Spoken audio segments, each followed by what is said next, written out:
Alhamdulillahirrabbilalamin, saya ini Islam dari lahir. Saya terlahir dari keluarga muslim. Alhamdulillahirrabbilalamin. Takutnya bakalan jadi fitnah. Ingat lo, fitnah Oten itu kejam. Ingat lo, fitnah Oten itu kejam. Ingat lo, fitnah Oten itu kejam. Tuhan kok ketakutan? Guys, kalau Tuhan kenapa dia berteriak? Kalau dia maha kuasa, kenapa dia merasa ditinggalkan? Di dalam Markus 15:34 Yesus berteriak, Allahku, Allahku, kenapa engkau meninggalkan aku? Tuhan sejati itu tidak panik, tidak minta ditemani, tidak takut mati. Yang berteriak ketakutan itu ciri manusia, bukan zat maha absolut. Tuhan kau lapar, Tuhan kau capek, Tuhan kau berdoa minta tolong. Yang maha kuasa itu tidak minta dikuatkan. Yang maha hidup itu tidak mungkin mati. Sadar, sadar. Tuhan kau lebih kecil. Yohanes 5:30, Bapak lebih besar daripada aku. Kata Tuhan sendiri. Tuhan model apa? Sejak kapan syarat keilahian itu mati dulu baru bangkit jadi Tuhan? Logika normal itu Tuhan memberi hidup, bukan kehilangan hidup. Sadar, sadar. Ironis ya, katanya menolak berhala, tapi paku dan kayu salib dijadikan benda sakral. Kalau kayu dan paku bisa menyelamatkan, bedanya apa dengan jimat zaman jahiliyah? Sadar, sadar.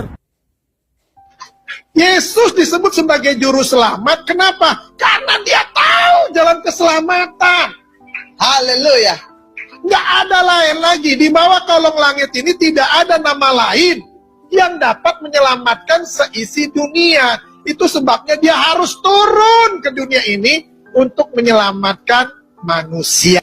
Apa yang membuat kekristenan itu sangat berbeda dengan agama-agama yang ada di seluruh dunia? Semua agama mengajarkan setiap orang untuk mencari Tuhannya. Tetapi Tuhan Yesus, Dia yang mencari kita. Itu sebabnya Alkitab berkata Dia mencari domba-domba yang hilang. Bahkan Dia datang ke dunia supaya seluruh dunia boleh menerima keselamatan. Di dalam kekristenan berbicara tentang anugerah, yaitu bagaimana Tuhan memberikan apa yang sebenarnya tidak layak kita peroleh, yaitu pengampunan. Kalau dikatakan Yesus tidak pernah sebut dirinya Tuhan, itu salah ya. Dalam Yohanes 13 ayat 13, Yesus berkata, akulah Tuhan, karena memang akulah Tuhan. Ya, arti Tuhan itu sendiri adalah penguasa. Dalam Yunani disebut Kyrie atau Kyrios. Nah, dalam Matius 28 ayat 18-19, Tuhan Yesus berkata dia adalah penguasa sorga dan bumi. Berarti artinya Yesus adalah Tuhan atas sorga dan bumi. Jadi apakah Yesus Tuhan? Pasti dia adalah Tuhan. Menurut pengakuannya sendiri dan pengakuan para rasul.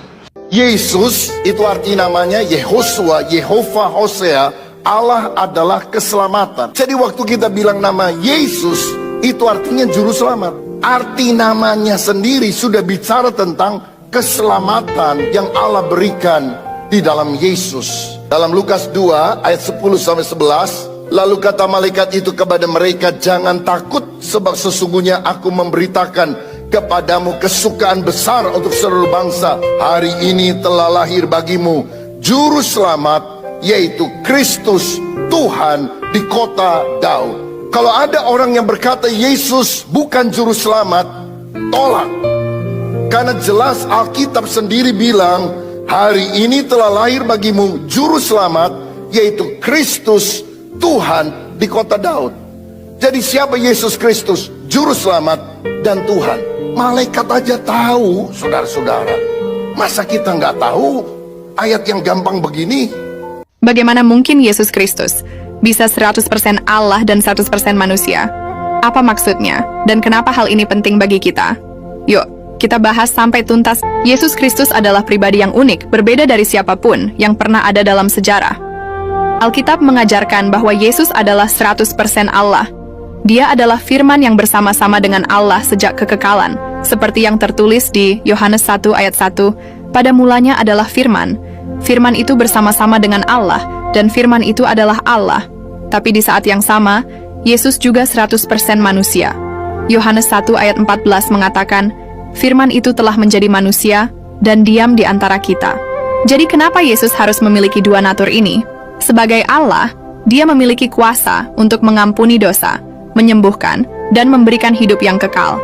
Tapi sebagai manusia, dia bisa hidup seperti kita, merasakan penderitaan, dan akhirnya mati di kayu salib untuk menggantikan kita. Hanya pribadi yang sepenuhnya Allah dan manusia yang bisa menjadi juru selamat yang sempurna. Bayangkan ini, kalau Yesus hanya Allah, dia tidak bisa mati untuk dosa kita. Kalau dia hanya manusia, dia tidak punya kuasa untuk menyelamatkan kita.